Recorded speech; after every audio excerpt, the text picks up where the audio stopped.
Morning. So I originally planned to film myself reading the Heroes of Olympus series and, vlogging it and reacting to it as I went along. I did that for the first book, and then I had an unfortunate incident with my technology and lost most of the footage from the first book.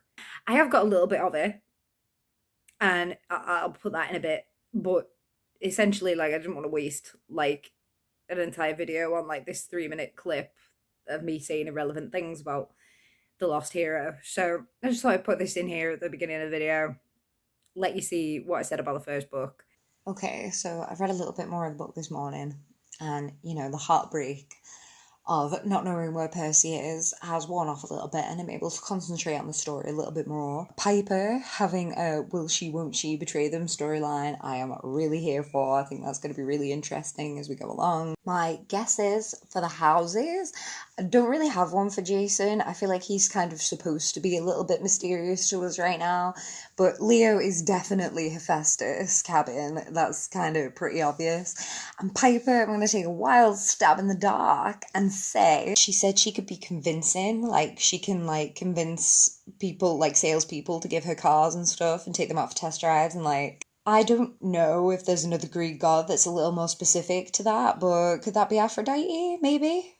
Maybe she's just a little bit charming. So I've spent a little bit more time at Camp Half-Blood, and I don't know, I always thought I'd be a child of Aphrodite, but now that I've found out there's a god of sleep, I'm not sure about that. I mean, Clovis is a fucking G. He says, "Oh, I spend a lot of time dreaming. I see the gods there all the time, always shifting forms. Dreams are fluid, you know. You can be in different places at once, always changing identities. It's a lot like being a god, actually. Like, recently, I dreamed I was watching a Michael Jackson concert, and then I was on stage with Michael Jackson. And we were singing this duet, and I could not remember the girls, for the girl is mine. Oh man, it was so embarrassing. Clovis, Annabeth interrupted. Back to Rome? And if that ain't me." Also, my guesses were right on the money.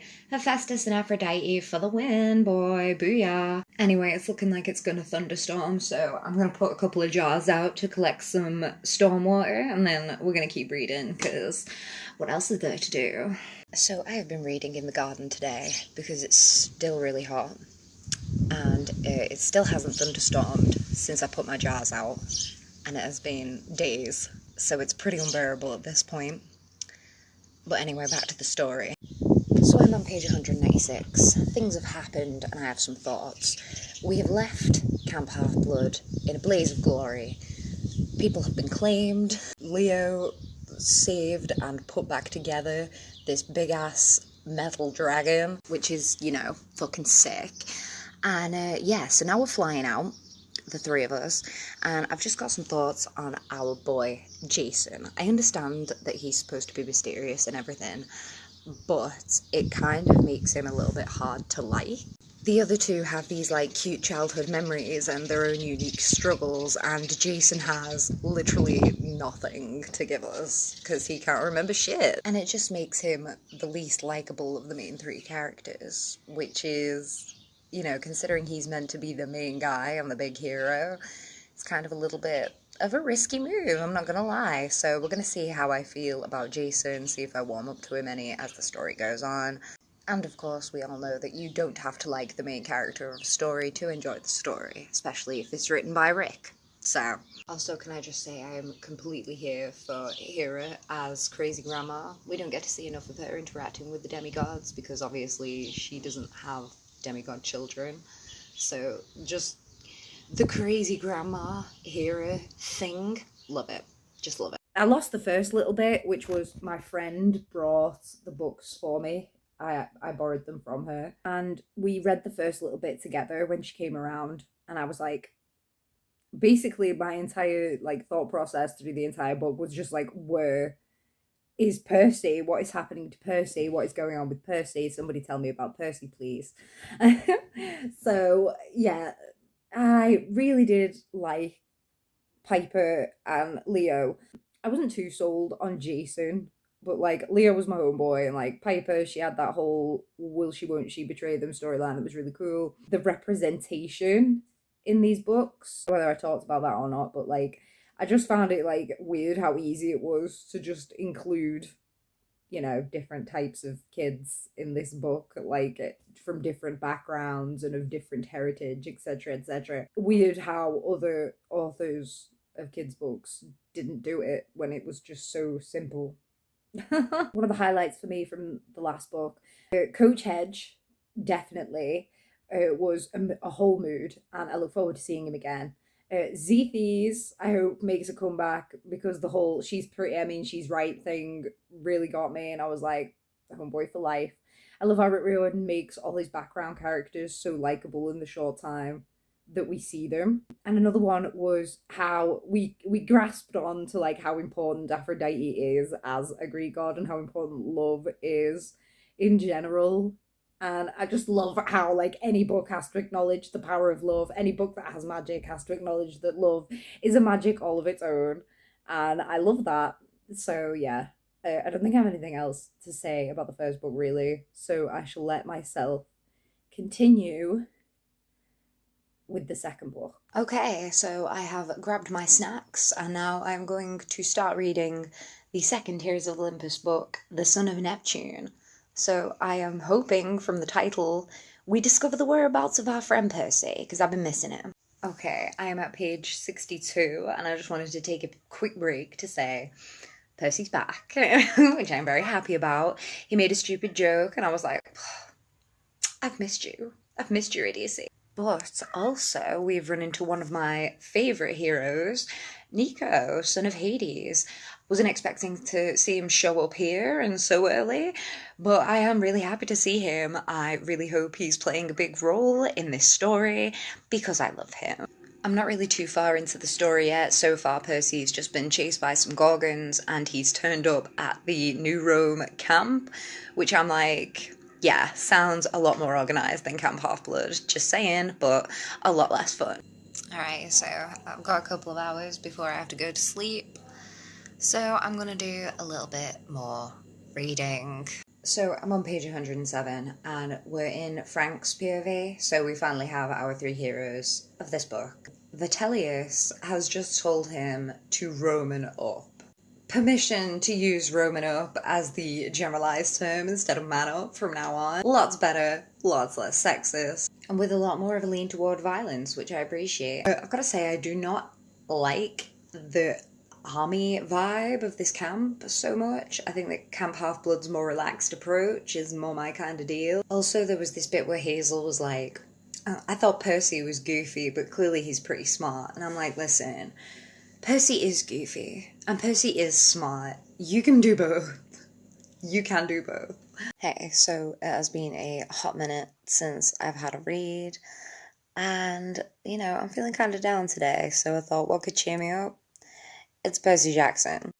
So I'm on page 148, and we have just relived, the first book when Percy gets to Camp Half-Blood and he wins Capture the Flag so spectacularly. But this time he's in the Roman camp and we have won war games, and it was brilliant. But now Ares has showed up, obviously as Mars, and he has declared a quest and whatever. We don't care about that. But Frank's godly parents has become a parent of a parent. And it's Ares. It's Ares. I mean, we all knew it wasn't going to be Apollo because, he was hoping for it too hard. We all knew that those hopes were going to be dashed. I mean, I didn't really have a guess. I feel like maybe I didn't pick up on the clues that were there. But then again, I am pretty hopeless at this. So, anyway, I'm chuffed. I love Ares. He is, one of my all-time favourite Greek gods. And I'm chuffed that we have a child of his in the running. Anyway, I've got a few hours before I've got to go to work, so I am going to get back to it, and I may see you again. Good morning. I come back from the night shift about 2 hours ago. Tried to sleep. Couldn't manage it. So we're going to do some reading. Okay, so I'm on page 177. It has been the aftermath of Ares slash Mars, quest, order, whatever you would call it. Shit is going down. I have a few notes. Frank is now Centaurian, which, good for him. And Octavian's a dick and we hate him. Little slimy prick. Definitely think Octavian is shaping up to be quite the villain in this series, and I'm here for it. I like the sneaky ones, they're interesting to read. Much more fun than people going around just killing people blatant in front of your face, right? So Percy's about to go into a meeting with Raina, who's like the big man on campus. And I worry for him, I really do. Percy Jackson is a king, yeah. I'm on page 182. He's in this meeting with Raina. She's not like leveled him or anything. She's actually asked him to be the other, like, I don't know whether you say it like praetor or whether there's like an extra syllable in there somewhere. But yeah, she's asked him to be that. And like, she's offering him a position of power, yeah. And he's here like, Raina, I'm honored and all, seriously. But I've got a girlfriend. Percy can only just remember what Annabeth looks like and her name. And yet he is a loyal king. OMG. Nothing like Jason. I've had a break and some breakfast. I've been reading some little bits. We've seen this big army led by the big giant dude. And there is a house with a rainbow outside of it, which I'm assuming belongs to Iris. So we're going to go there now. I am loving Iris. She's like the hippiest, dippiest god I ever did see. She's great. The way she's gone all like feminist on us and gone off doing her own thing. Love it. It's great. Also, Rafflecopter, such a good idea to use that particular word. It's probably something more people said at the time when the book was written, but the older it gets, the more cringy it gets, and so the funnier the joke is when she says Rafflecopter. It's great. So, I was on the night shift last night, and I've done a lot of reading. I'm up to page 313, and our heroes are currently on the way to see the Amazons, I guess, which is where Raina's sister is also. I don't really have a lot to say about what I have read, other than there's this whole bit with the blind guy who has the harpies, like the curse on him. He wants them to hand the harpy over so that he can like kill her or whatever. Percy says he's come to gamble, he's come to bargain, but the harpy is not part of the deal. And it says, Phineas, the blind guy, laughed. Really? Perhaps you don't understand her value. She's a person, Percy said. She isn't for sale. Listen, I might be a simp for Percy Jackson, but can you blame me? He is just the action hero that I need. Equal parts brave and stupid, also insanely kind and of amazing, outstanding moral fibre, and not without his flaws. You know? Hello, everyone. I haven't actually done any reading of Percy Jackson. I haven't even done really any reading at all. It's been a hot minute. It has been a while. I was just watching the last time I made a little clip for this video, and I just feel like a completely different person to like the person I was when I made that. And it's completely nuts. It's not even been that long, really, when you think about it. But here we are, and I am the person that I am, and a sense of completion I need. So, we are going to continue with the Heroes of Olympus series. It wasn't a case of me like not enjoying it. It's a case of I feel like this book is like a slow burn type of deal. And normally I'm all for a slow burn story where you really get to know the characters and the intricacies of them. Like I understand that like Riordan's got this real talent for like setting up everything that's going to happen at the end of the series, and I'm really excited for that on the level. However, slow burn adventure fantasy story is not what I have needed recently. It's a little bit out of my comfort zone anyway. Me being in a bit of a reading slump as I have been, it's just not been where my head was at. I've made a couple of attempts to get out of this reading slump, and maybe I'll talk about that another time. However, I am really excited to get started reading Heroes of Olympus again.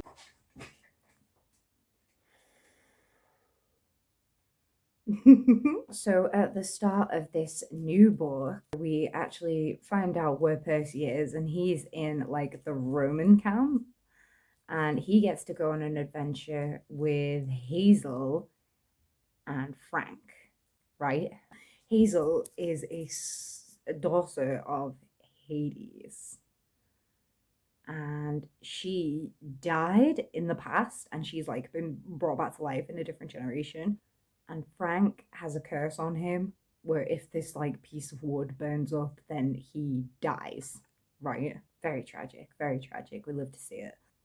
And so Hazel, Frank, and Percy have been sent on essentially a suicide mission to like this place to do something.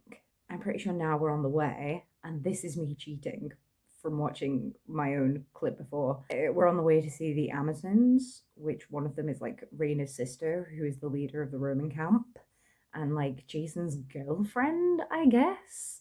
Even though Piper's Jason's girlfriend, so that's going to cause some trouble further down the line.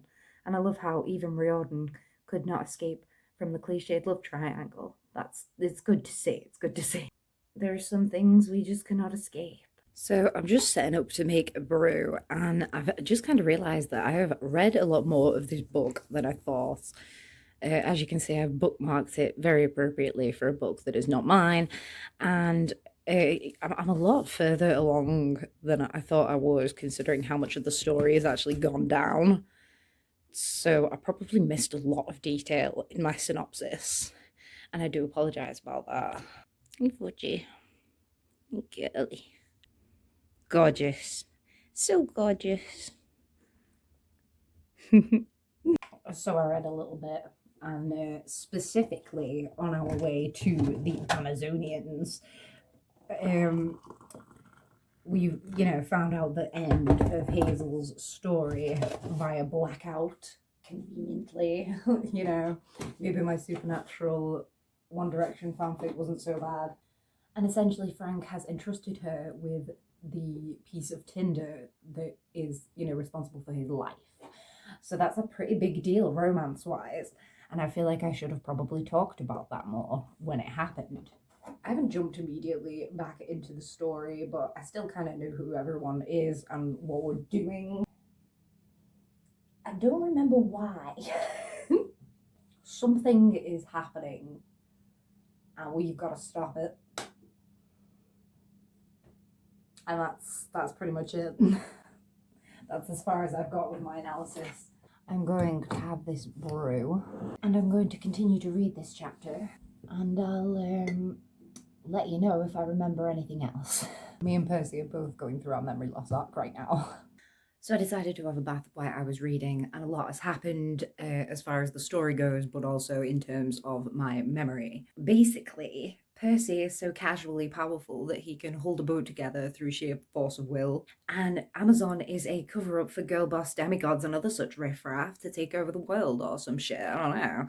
So, that's all happening. And also, Hazel had to explain the plot to the Amazons. So, I conveniently got to remember that, well, none of the baddies can die because, Gaia keeps resurrecting them because she's got the death guy held captive in Alaska. And the whole reason we're on this mission in the first place is you go and rescue him before this whole big army gets to the Roman camp, right?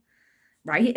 We escaped the Amazons with a little bit of help, and now we have just had a little talk with Frank's grandmother and discovered that he's some kind of shapeshifter, which is like maybe there were clues to this before, but I don't know what they were because it's been so long, but it's cool, I guess. Yeah, that's essentially it. That's all that's happened. I am enjoying this, and I feel like I'm ready to read again, man. I'm so ready and I'm so excited for this. And I'm probably going to finish this book pretty soon. It's going to end in a blaze of glory, and then I'm going to have to start the third one again. But the third one is my friend's favorite, who I borrowed these books from, I'm pretty sure. So I am looking forward to telling her that I am nearly up to that one. So yay, go team. We're reading again. Let's continue. What's happening, boys? Basically, it's 4 o'clock in the morning, and I can't sleep. Watching YouTube, drinking the endless brew, as one does in these situations. And now I feel like I'm ready to wind down. So I've decided to do that with a little bit of Percy Jackson. I can't remember for the life of me where I'm up to off the top of my head. It's late, you have to forgive me for these kinds of things. We're on an aeroplane, and we're on the way. Well, we've just arrived at Alaska on this plane.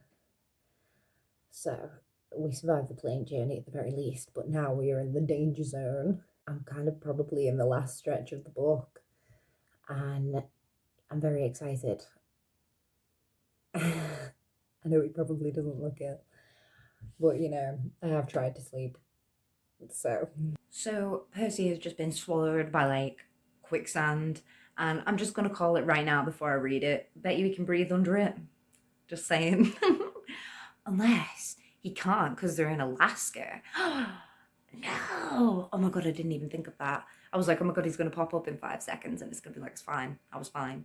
But now I'm like, like what if because they're in Alaska, like the god's protection doesn't like reach to them or whatever. Not good times. I'll report back in 2 seconds. Yeah, so as if they just cut to another flashback immediately, so now I don't know what's happening. Nice way to make me doubt myself and then put me in immediate tension, my guy. Like, what the fuck? I'm gonna report back in another minute and tell you whether Percy survived, because I'm actually like, I literally just picked up the book like 5 seconds ago and he's like dead. So, Ayo, I'm back in the office. I got interrupted the other day before I could finish Hazel's flashback sequence and find out whether Percy like died. I know he's obviously not gonna die, but I want to know if I was right about him being in trouble with the whole quicksand thing. So I'm in the garage in my office, and I have lit an incense, and I've got a cup of Joe, and we're gonna finally find out what happens. So I'll check back in with you in 5. Okay, I'm on page 428.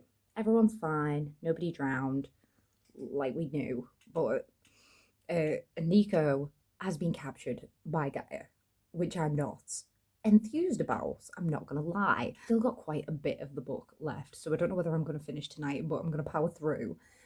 And if anything exciting happens, I will update, and if not, I'll let you know where I get up to.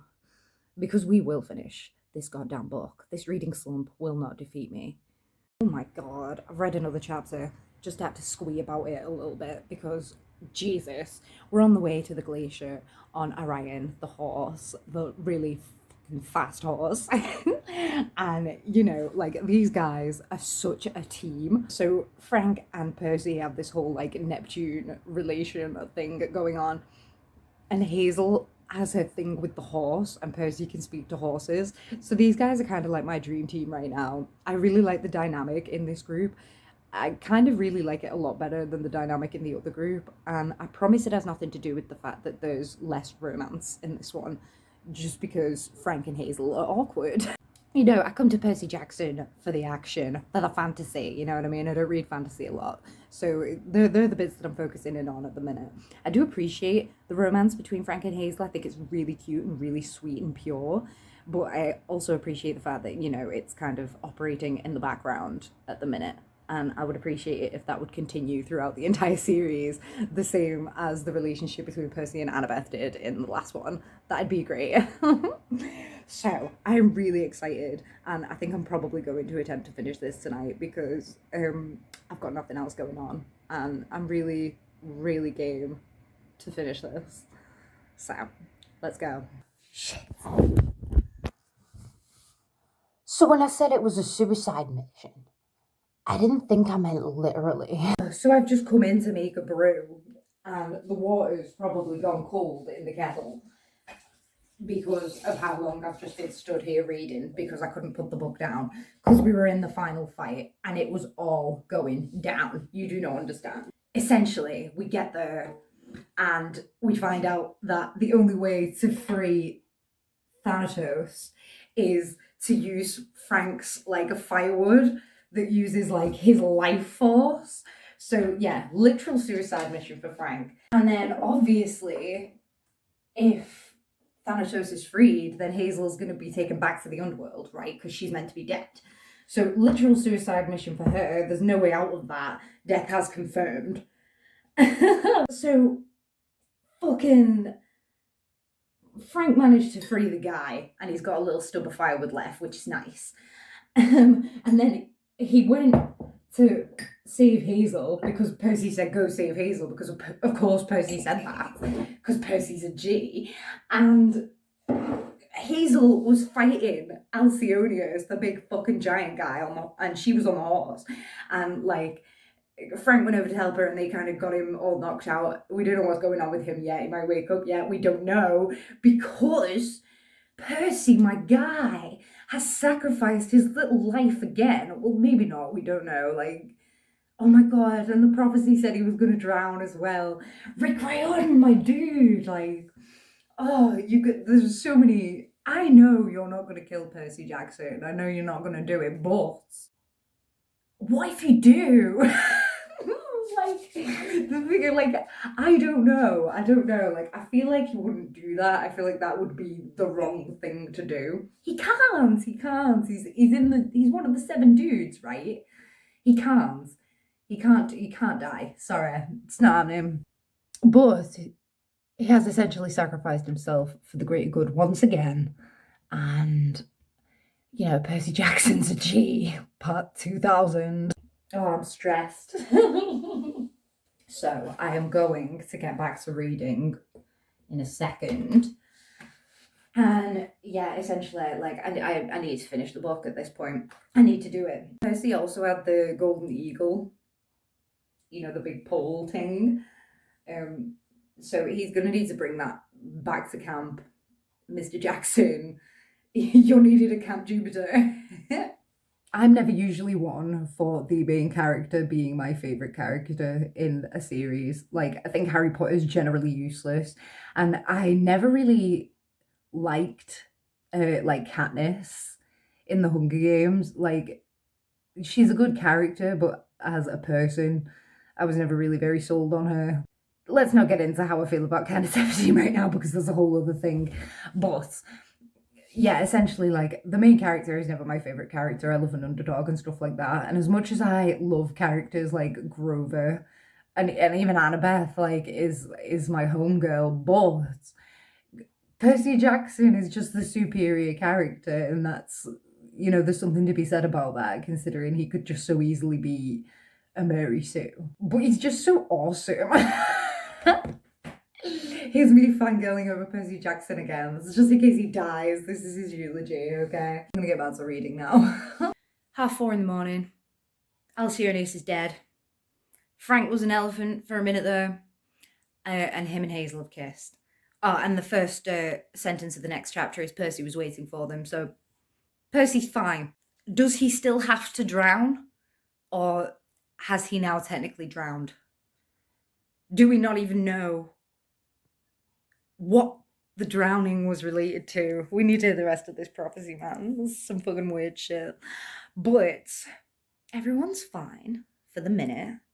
Death isn't going to take anyone with this little reaping app.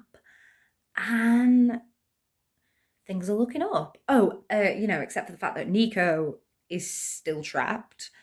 And the Roman camp is still under siege. And we don't know whether that Amazon girl has defeated that old lady in the sword fight for like 3 nights in a row. So we kind of need to wrap up all the loose ends. But essentially, I think for this book, we're fine. But that does not mean I can go to bed until the book is finished. And I've still got a little bit to go. So, 5 a.m. I might tell you about the big battle in a bit. And about how Percy totally slayed Polybites, for real. But right now, all I have to say is, if you ever need a new girlfriend, guys, well, I think you'd look great in an iron collar and an orange jumpsuit. Okay, bye.